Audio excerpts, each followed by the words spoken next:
Welcome. This is the Punk CX podcast. My name is Adrian Swinscoe, and I'm an advisor, best-selling author, Forbes contributor, and general explorer of the service and experience space. The thing I'm really interested in is how do we create organizations that produce better outcomes for both their customers and their people. This podcast has been running since January 2011, and so we have a big archive to explore.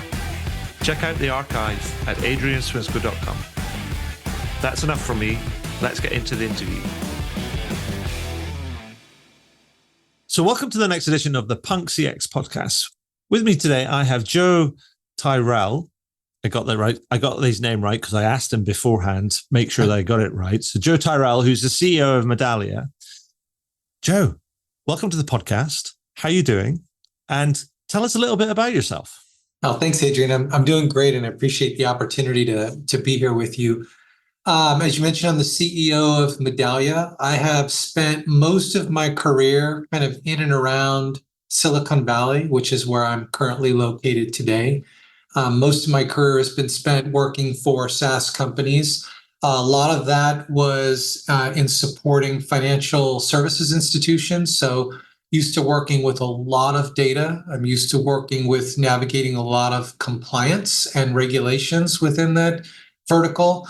But also operating at a pretty large scale in terms of the customers that we have supported in the past. So a lot of use of artificial intelligence, well before people knew what generative AI was, and a lot of work with machine learning. And so, not just heuristics, but true neural network machine learning. And so I'm excited that I now get to bring all of that to Medallia. For those not familiar with Medallia, we're the market leader in consumer and employee experience. In fact, kind of created the experience category over the course of the last 2 decades. And I think unlike other companies that are really just survey providers, what I love about Medallia and what we do is it's really delivering this comprehensive experience platform. So digital, social signals, call centers, feedback mechanisms, agile research, kind of bringing it all together and then delivering automation through this wide spectrum with a lot of AI, a lot of ML, including generative AI. So really exciting about the things we get to do and the brands we get to support. Awesome. Now, there's a lot about technology in there. And when we were talking in the run up to this, that I was quite heartened when you didn't really want to lead on technology, but you wanted to lead on the employee experience and thing, and which was really good because I just every year, and for the last 5 years, I produced this composite predictions piece that goes out in Forbes. Because somebody asked me to write a predictions piece about 5 years ago, and I was like, I hate predictions. I'm always looking forward. So to do it at the end of the year feels slightly full kind of hearted because I'm always scanning. But so I started gathering a whole bunch of these predictions and then sort of curating them into some sort of like story. And interestingly enough, this year was kind of a heavy lift. There was like 263 different predictions from about 140 different kind of people. So it took up a lot of time. I got lost and then I found myself again and then produced this story. But the brilliant thing that came out of it was heartening to see research that was quoted in that piece that says, despite all of the brouhaha and the excitement and the potential and all these things around generative AI, that actually employee experience was going to remain a top priority for the C-suite in 2024. And I just wanted to ask you, given this is something that we kind of touched on in the setting up of this, was like, would you agree with that? Yeah, I would. It's interesting. We support so many different verticals, right? So when you think about retail, financial services, hospitality, healthcare, it really doesn't matter if you're trying to improve your customer, patient, guest, or really any type of client experience. If you're not connecting that data with your employee engagement data and really trying to understand where the pockets in your organization of employee disengagement, employee dissatisfaction is, then for some part of your business or for some percentage of those interactions with your customers, you're never going to be able to address the root cause of why they're dissatisfied. What our data shows is that there are very specific situations where the consumer's dissatisfaction is directly related to the disengagement of the employee that they interacted with. And so if you think about the importance of really understanding the pulse of your organization and what's driving employee engagement, at the end of the day, it almost always connects into customer satisfaction. So EX and CX should be linked if you really want to improve the experience that you provide to either. In fact, one of the other things I thought was really interesting in your predictions is I noticed that there was a prediction that more consumers are expected back into physical stores. And so I thought that was really interesting. I've heard the exact same thing from all of our customers. And so, especially as I've talked to our retail customers, they definitely feel the same way. And this is why a lot of the new AI, at least that we're focusing on and that we're rolling out, is intended to really improve the capabilities of that frontline employee. And it doesn't matter if it's in a store or in a hotel property, wherever the physical location is, the front line is actually where you really connect EX and CX together in a very natural way. Yeah. And do you think, I mean, on that, do you think that, I think that people have been talking about that for, it feels like a while sort of now. There was employee engagement, and that was a thing. And then it became employee experience, and that became its own sort of like thing. And I wonder if, however, do you think it's morphed up enough in that we've got to the point where we're starting to really envisage what we want the employee experience to do, or do you think we've still got work to do with that? Because a lot of the time it feels to me that when we talk about employee experience, employee engagement, it's almost a bit like, well, how do people feel about, are they connected to the work? Or how easy is it for them to do some of the admin sort of like stuff around kind of like their work, but actually the operational piece, which when we talk about it in terms of the contact center space and talk about agent experience, I always talk about how do we operationalize excellence in the moment. And I think do you think that's still a kind of a missing piece, or are people catching up and starting to really step into that and go, actually, this is what we need to do to equip our employees, particularly on the front line, to deliver that excellence in the moment? It's interesting. When I joined Medallia, I spent a lot of time talking to the executives in our customer base and really trying to understand what are the key things that you're really focusing on for your business.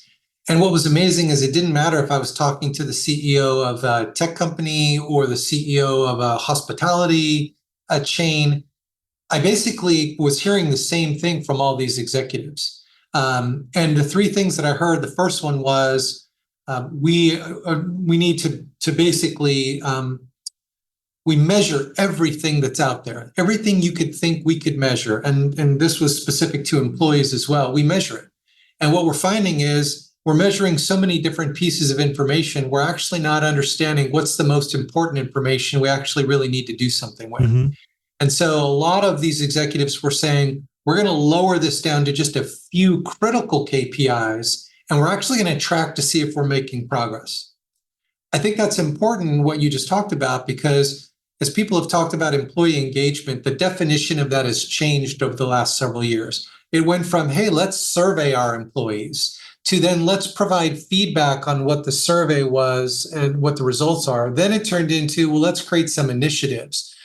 But from an employee perspective, they feel like I'm giving you this feedback, but nothing's changing. And a lot of it is because you get overwhelmed with all the feedback instead of just trying to focus on a few things.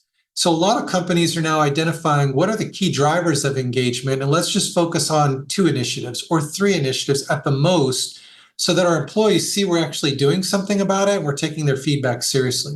The second thing I heard from a lot of these executives were they're doing a lot of consolidation of systems. Now, when you first hear that, you think, oh, okay, this is cost savings, right? They're looking at tougher macroeconomic, let's lower our footprint, fewer providers. But when you dig into it, what you find is they've realized they have a lot of data silos that exist within their company. Not only where customer feedback is getting locked up or isolated, but where employee feedback is getting stuck as well.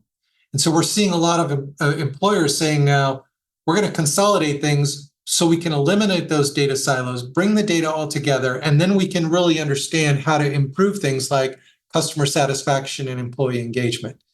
And then the last one was around generative AI, where everybody I talked to was all saying, they have to deploy some generative AI. And when I asked them, well, what's the use case you have in mind? What's the problem you're trying to solve? There weren't a lot of answers.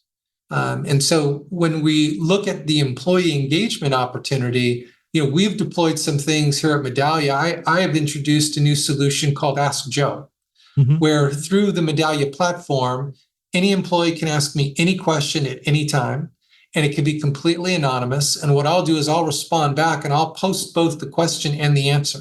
And so think of it as generative AI, but it's not really, because I'm actually the one that's answering these questions. And so for all of the talk of automated responses, which are really valuable when you're trying to do things at scale, sometimes it's just having direct access that these employees are looking for and having a little bit more transparency into what's actually happening in the business.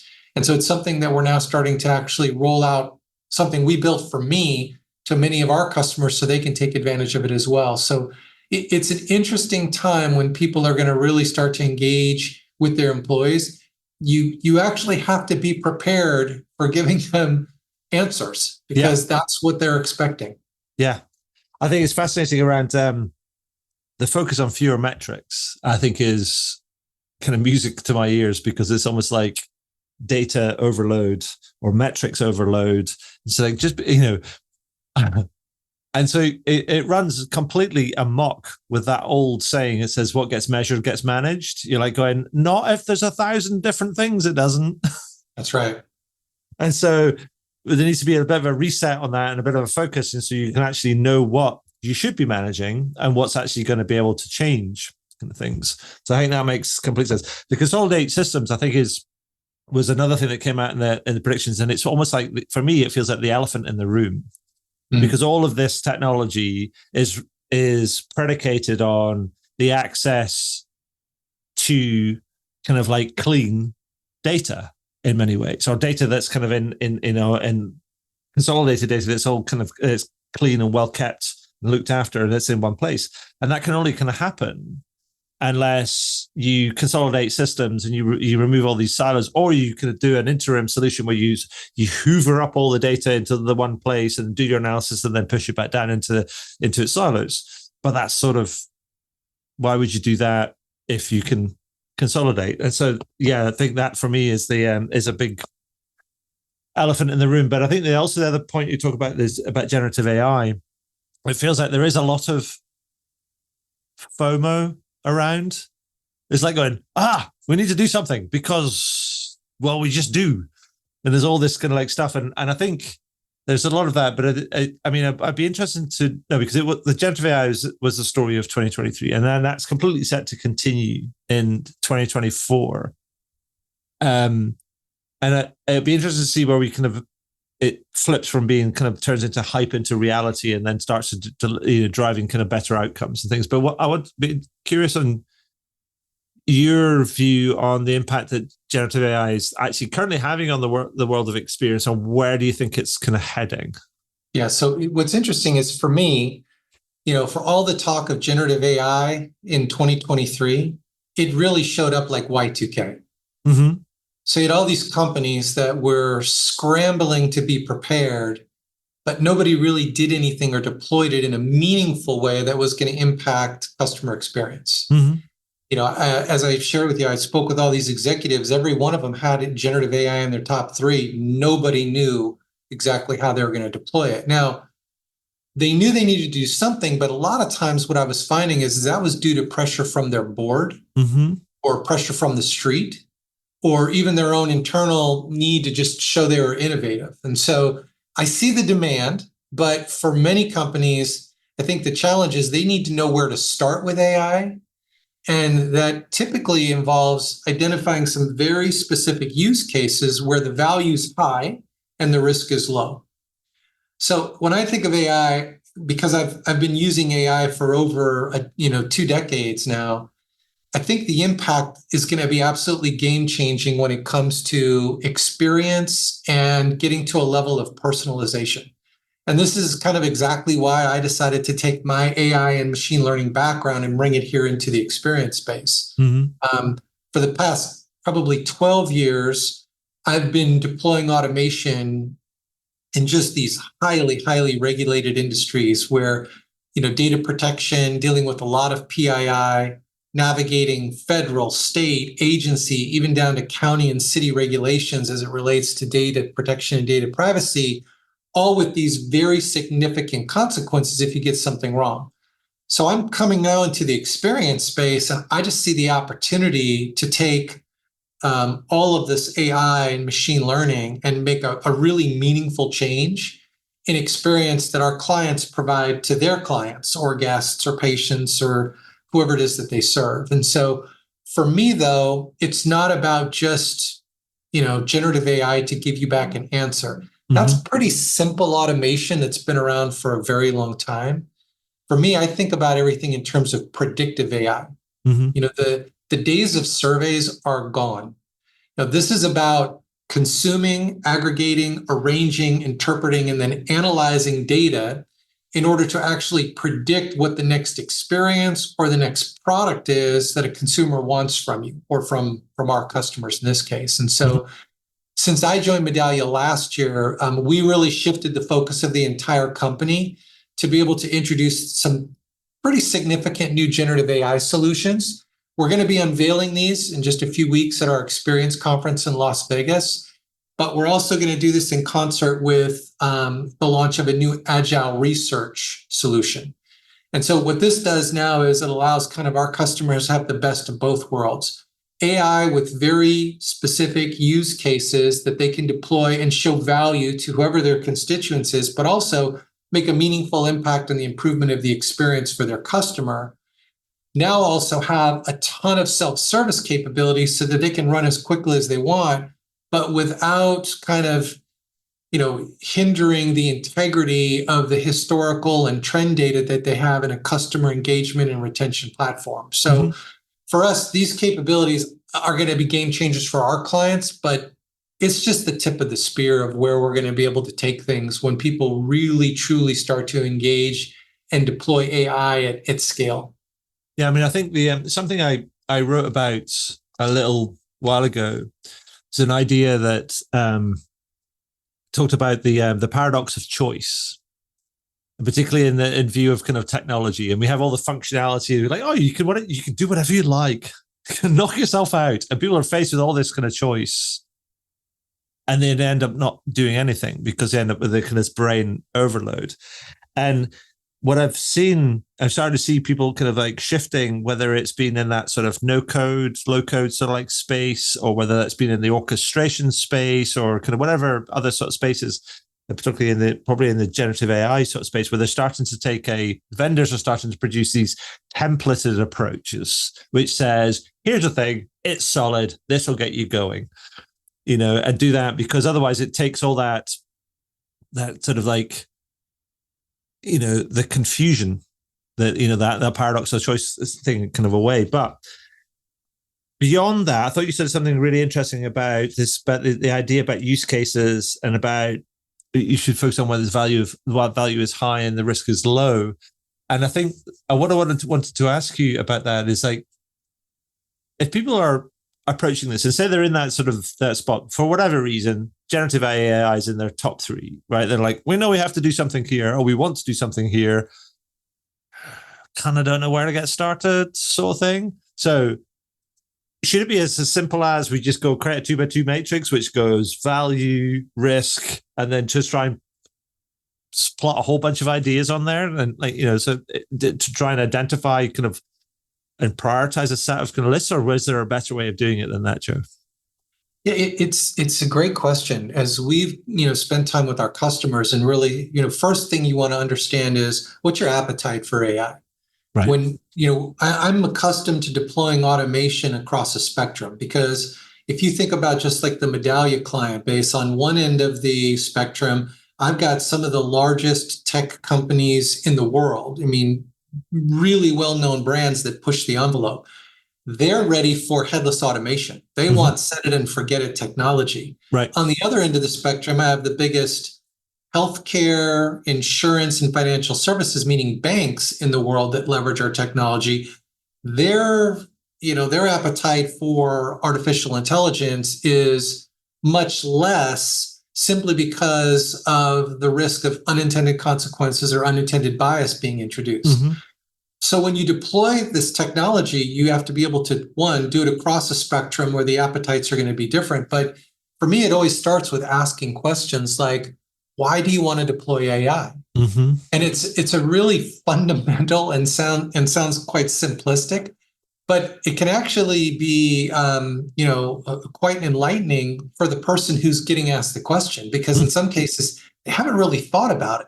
Again, they feel the pressure from the street or from their board, and so we need to do something. Yeah. What we've been doing is really saying, let's first talk about what are some of the bigger challenges you have around where AI is really good. So repetitive tasks, scale, data interpretation or data translation, speed of response, the accuracy of interpretation. As we started to have those conversations, it's really easy to identify some low-hanging fruit. And so what we're doing is we're saying, well, let's start there. Let's take these two use cases. Let's tackle these two. Let's show you the efficacy of the technology so that you know that you're not just being efficient, but you're actually being more effective by the deployment of this technology. And then let's build your confidence as we go. And as we do that, we always uncover and you see the excitement of, well, this is great. And now I've identified three more things. Or what about these next two? The challenge for a lot of these companies is, you can't just deploy AI. You need to understand what are those unintended consequences, or worse, unintended bias.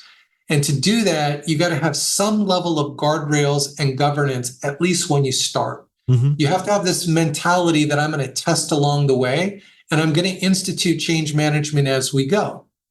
You also have to know, where is your data going and what is your data being used to train?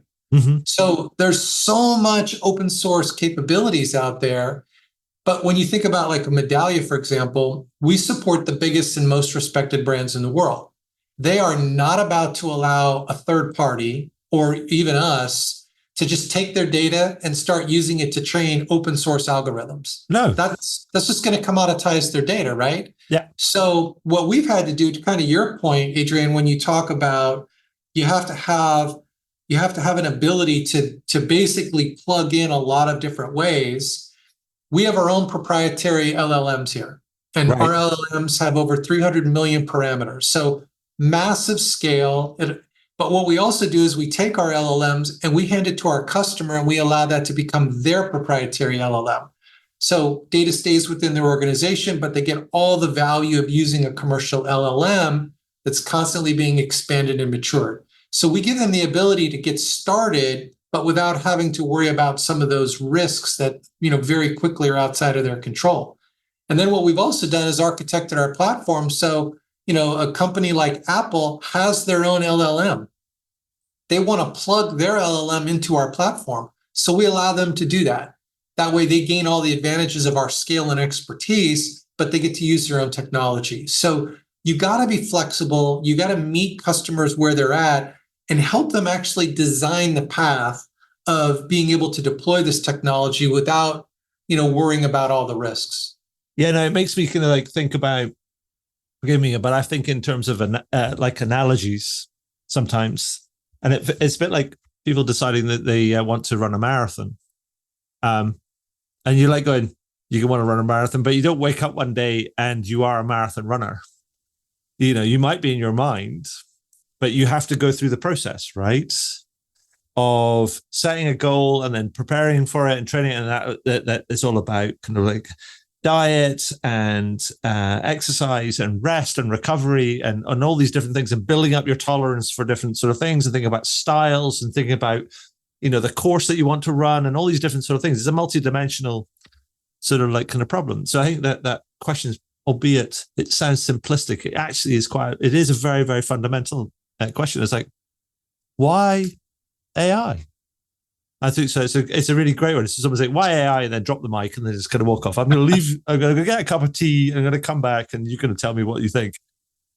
But also the other thing that I wanted to know, because we heard a lot about this, about the possibilities of it.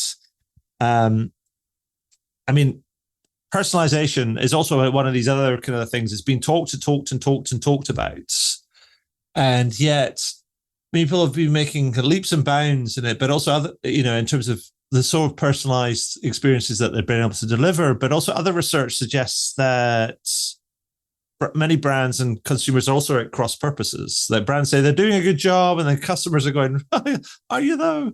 Are you really?" I mean, so what about personalization? Are we set to see some measured advancements in that area? I mean, because I'm hearing lots of different sort of things about capability around data analysis and content generation and all these different sort of things. But what do you think, Joe? Is it a place we're now going to take another leap forward? Yeah, I think we definitely are. I think we're poised to do that. If you think about just the kind of the 4 new generative AI capabilities we're introducing in the next couple of weeks, at a high level, they're all around personalization. So the first one is around summarization. Right. So generative AI summarization. Now, when you think of summarization, you think of, okay, well, I'm listening real time to a call, or somebody sent me an email or a text or a chat.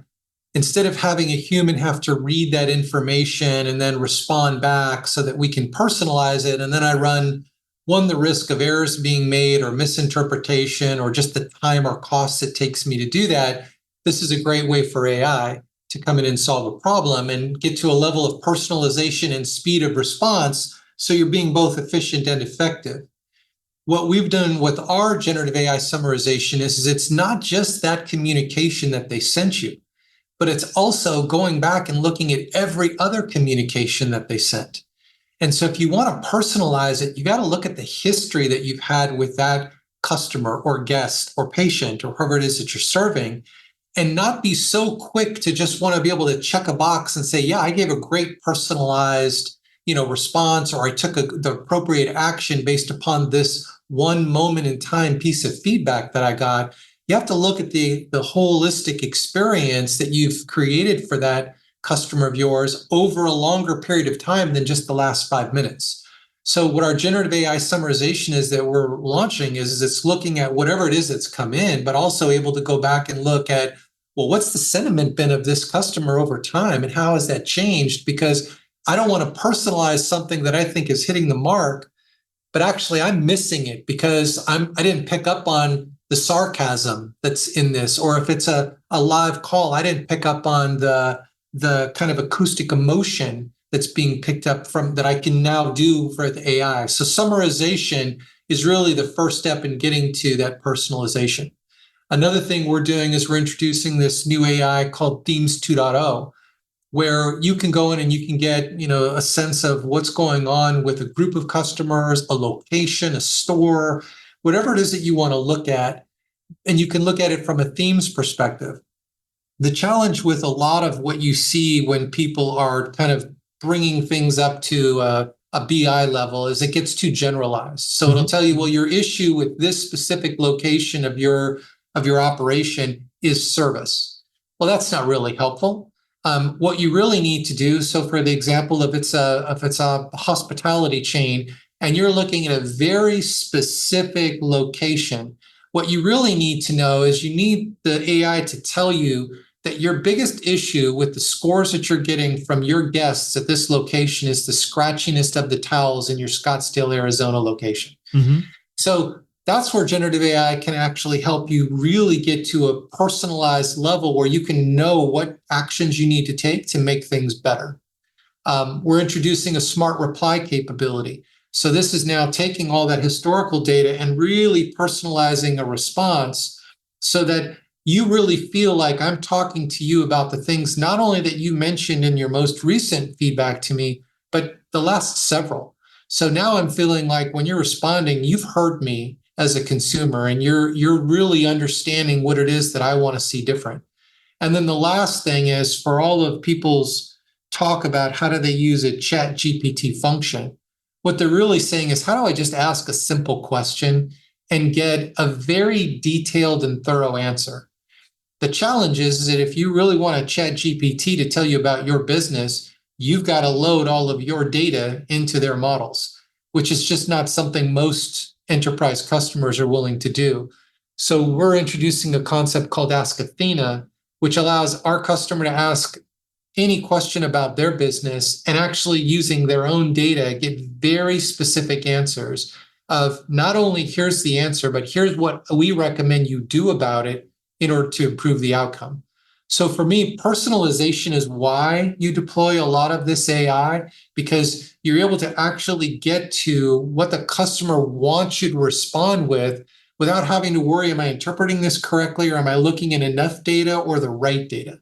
The big thing that we talk about at Medallia is there is so much information that you have on your customer as a client of ours.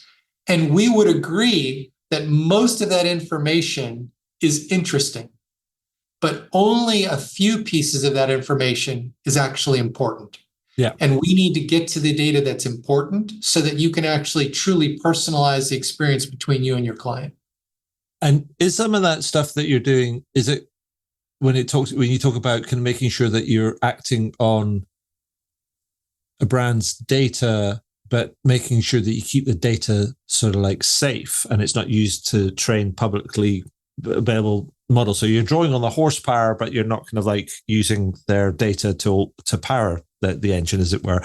Is that using sort of things like RAG, like retrieval augmentation generation, to achieve that, where you basically ring fence and point the engines to that? Is that the sort of thing that you're doing, and that's how you can handle those sort of concerns? Well, so it starts with our proprietary LLM. So we train all of the algorithms of our LLMs with our customers' data, but it stays within Medallia. Okay. So we don't have to worry about, and our customers don't have to worry about data going out. And if that customer said, I want to take your proprietary LLM and I want to make it my proprietary LLM, then we provide them the ability to do that. Okay. And it's automatically connected into the platform. And the key thing here is it can't just be structured data. It has to be unstructured data. And your machine learning, you have to leverage both supervised and unsupervised. You just have to know on the unsupervised machine learning, like you have to be tracking to make sure that your efficacy is actually improving. And so this is where you have to partner with your customer. You have to be not a vendor, but you truly have to be a trusted partner where you're understanding what are their goals, what are their use cases, and you're kind of side by side working this with them. Yeah, I think also the other kind of point you made about the effectively taking a conversational view of the summarization, and because I think we've all been there, where you've had a problem, or I've had a problem, and then somebody's done something that's kind of solved the problem just kind of fine, and they send you a survey and like and you go like, yeah, great, and you give them a 9 or a 10 or something because it's like in the moment thing, and then all of a sudden they start treating you like you're this kind of massive fan, and you're like going, no, contextually I'm like meh. And I just had a problem, and in the moment contextually you were great, you solved it. That doesn't flip me into being a fan, but if you only look at a data point but don't look at it in context, I think that's really important. So I really like that idea that sort of summarization takes a more of a conversational, longitudinal sort of view rather than anything else. But to your point, what's interesting is so I'm working with an airline. An airline was using an off-the-shelf sort of solution, text analytics, extract the data out, and then take action on that based upon what you heard. And we just randomly picked one example, and this was an example where the text analytics picked up the feedback, the social comment from the passenger, and they picked up thank you, congratulations. And so they responded back with we're so glad that your experience was so wonderful on our airline. What they missed was the message says, thank you for providing me with the worst experience that I've ever had on an airline. Congratulations. I will never fly your airline again. And so, thinking that just simple text analytics and those sort of solutions are going to solve the problem, they haven't solved the problem. That's why people are so interested to see what true AI can actually do. But you can't just look at things a snapshot in time. You got to go back and look at What's my interaction? What's my feedback? What's the experience been that I've provided? And then you can start to deploy things like orchestration technology, and you can actually predict and drive a specific experience and outcome for the customer. So it's not about just doing what people have been doing and calling it something different. It's actually deploying different technology in a different way to get a meaningfully different result. And so, Joe, this sounds great and possibly a little bit too good to be true. So let's kind of be real and kind of like say, what are the big challenges that we're going to need to, what are the hills we're going to need to scale in order to fully realize the potential kind of here? I mean, you speak to, some of the biggest brands around the world. And so you'll get a view on some of the big things they're going to have to tackle in order to, to harness some of this potential. So what are some of the things that say the top three things that they need to tackle in order to make a proper start on this? Yeah. So whenever new technology gets introduced into any industry, at some point, people start to come in and want to know what's the impact that it's having. So whether that's regulators, lawmakers. So as you start to think about your journey with deploying AI, it starts with, let's make sure that we are thinking about what does the governance need to look like. Right. With some of the companies that we see that are just getting it right, they're starting with governance first. They're thinking about what are the use cases that are high value, low risk. They're thinking about what are the guardrails that we want to put in, and then we'll just expand those guardrails as we go. Mm-hmm. But let's make sure that we're doing something that at least we internally can audit to make sure it's having the right impact and right effect. So we're seeing that. The next thing I'm seeing is that really having a discipline around testing, not just setting it and forgetting it, but actually deploying the technology and then measuring, is it having the impact that we expected? Are we seeing customers that are actually happier because we're able to help them get to the information faster? It's like the age-old thing that people used to do in call centers, right? What you tried to do is you would try to get people to not call in, and instead you try to send them to a knowledge base, send them to a website to get their answer. Mm-hmm. And that's because your intention was call deflection and cost savings. Mm-hmm. When you change the way you think about it and you say, no, my goal is to get that customer their answer as fast as I possibly can, you may still send them somewhere other than into a call center to wait on hold, but now you're doing it with a different sort of intention in mind. And so thinking about how you want to deploy AI and having all of that philosophies agreed upon in the organization, it's just going to make it so much easier down the road when somebody does come knocking on your door, especially if you're in an area where you're worried about unintended bias being introduced into decisions. And you can say, no, this is exactly the process that we use to deploy technology so that we're not, putting certain customers in a competitive disadvantage. Awesome. And so do you have any examples of brands or organizations that you can share that you think, actually, you know what, they're getting it right and we should pay attention to them? Because they're just leading. They've got their stuff together, and they're kind of charging ahead. So, anybody that you can share with us that should keep an eye on? Yeah, I mean, not surprisingly, folks like Apple and Meta and Google are already well ahead in terms of how they think about infrastructure. Okay. Governance process, because they've been working with technology for so long. So they're able to start to deploy things very quickly because they've already kind of got the rails set up. I've also been really impressed with folks like Walmart and Marriott. Mm-hmm. And what's interesting is that what they're doing is really looking at not how do I leverage AI just so I have greater kind of corporate insight, but how am I using it to really empower the front lines, whether that's, the store manager or the property manager or the front desk manager, and how do I make sure I'm pushing data to them so that whoever walks up to that front desk, whoever's checking in, they know more about them to truly personalize that experience. And they know about that kind of in-store or in stay experience, and how do I actually change the outcome of it if it's not going well before that person leaves the store or checks out of the hotel. So the way that they're thinking about, like, let's use this to actually improve the stay or improve the in-store experience while they're still here is actually really interesting. And then when you look at folks like Jaguar Land Rover, how they think about customer for life and, you know, getting ahead of what that customer's next need might be, and not just from a service perspective, but that next purchase, and engaging them in a different way, kind of a brand for life approach. It's really interesting. But, you know, at the end of the day, I'm super fortunate that I get to work with companies that are kind of household names across all these various verticals. And so there is some really cool stuff that's being done. And I'm excited as they're ready to start to, you know, release and announce it for people to see how they're going to really move things forward on the experience side using a lot of our AI.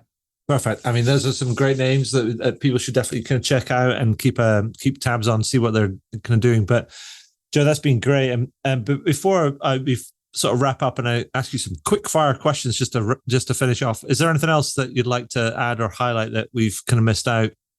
Well, probably the one thing I'd be remiss if I didn't mention is, you know, I talked about a lot of the AI solutions that we're releasing. We've actually deployed a lot of AI within the platform over the last couple of years. The four that I mentioned, the four new generative AI solutions, as well as that agile research new solution that I mentioned. Just for any of our customers who are listening, the one thing I wanted to just make sure I was clear on is all of those capabilities that we're launching at our upcoming user conference experience in Las Vegas, all of that is going to be deployed and included with the Medallia platform. So one of the things I don't believe in as a provider of technology is to introduce all of this really cool, innovative stuff that's going to really make a material impact for our customers, but then charge them all incrementally for it. So you'll see with Medallia, especially going forward, wherever we can introduce new innovation, we're going to deploy it as part of the platform. And then if you're on the platform, you're going to get all of this innovation. What we want to do is really help our customers embrace AI and all the new value it can deliver. Awesome. Thank you for that. So finally, a few quick fire questions before we finish up. Now, we talked about a bunch of different things. So I want to kind of get your best advice around, you know, what would be around this question? Like, what would be your best advice to someone listening in that wants to improve their customer and employee experience? Or if it's easier, complete the sentence. If you want to improve your customer or employee experience, Joe says, do this, ... complete that sentence. So, Joe, what would you say? Yeah, I would say if you want to improve your customer or employee experience, you really need to understand the difference between data that's interesting and data that's important. You know, there is feedback that is being given to you as a gift every day. But if you don't really focus on what can move the needle and what your customers really want you to hear, then you're going to continue to miss the mark. Awesome. I love that. Difference between interesting and important. Cool. Now, second question is, and this is a punk question. Well, I have to have a punk question. This is a Punk CX podcast after all. And I couldn't not ask a punk related question. So here goes.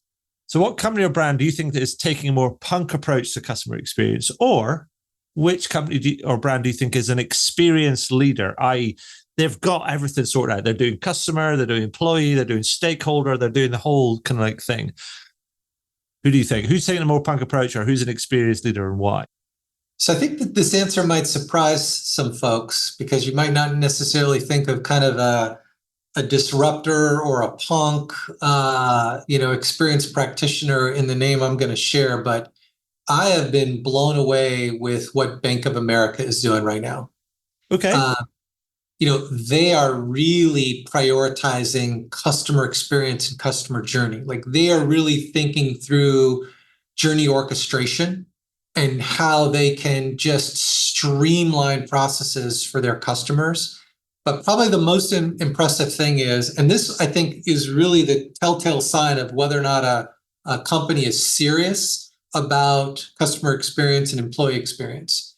I had an opportunity to chat with Brian Moynihan, the CEO of Bank of America, and he is very aware of all of the initiatives across his entire bank that's going to increase the effectiveness of customer and employee experience.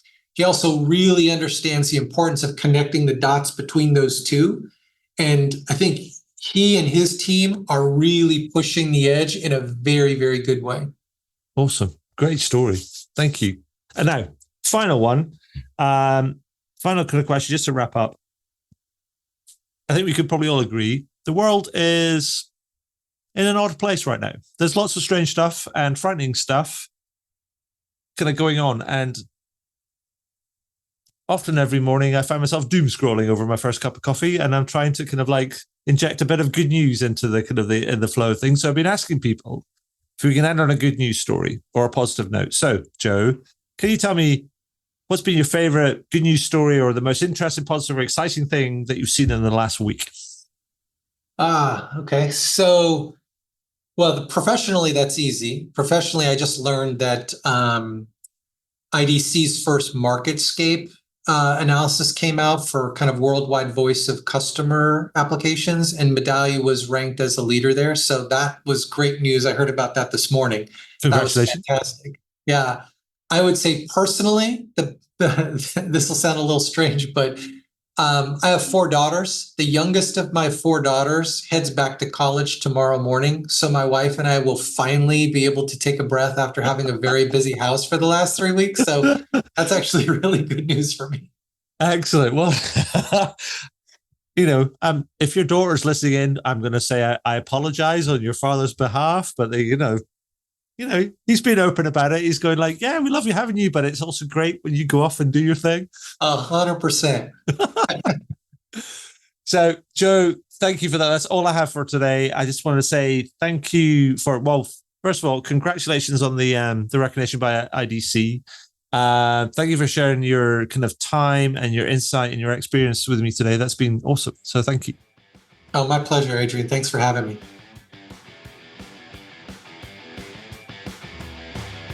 Wow, what a great interview. I hope you enjoyed it. I know I did. Find out more about me and the work that I do at adrianswinscoe.com. Do leave a review on your favorite podcast platform. And if you have any comments, feedback, or questions about the podcast, then feel free to send me a message to podcast@adrianswinscoe.com. Do tune in again. Thanks very much.